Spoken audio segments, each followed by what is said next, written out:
For this video book report, I chose to research the Checklist Manifesto by Atul Gawande.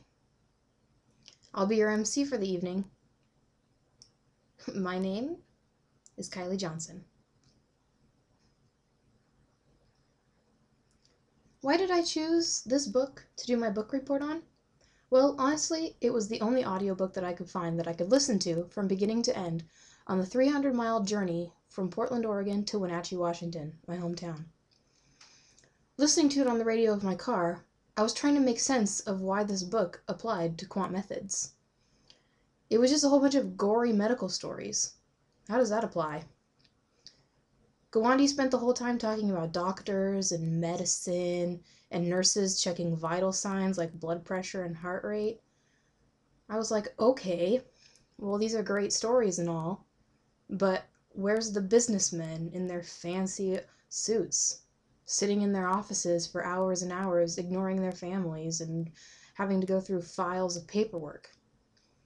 Well, maybe businesses aren't only what we see on the outside.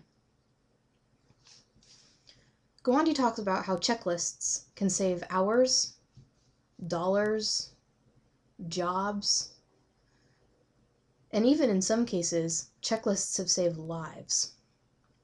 Really, what field doesn't that apply to? There was, unfortunately, no Wikipedia page for the Checklist Manifesto, so I took it upon myself to create one. It is incredibly limited, seeing as how I didn't want to break any copyright laws, but it exists nonetheless. This program didn't allow me to insert my own picture, so there is no screenshot of the page I created. I'll email it to the professor.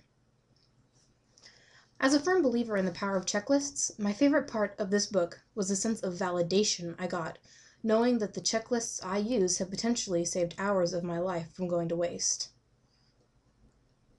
This book, in one word, well, I thought long and hard, but I came up with empowering. I wanted to create checklist after reading it.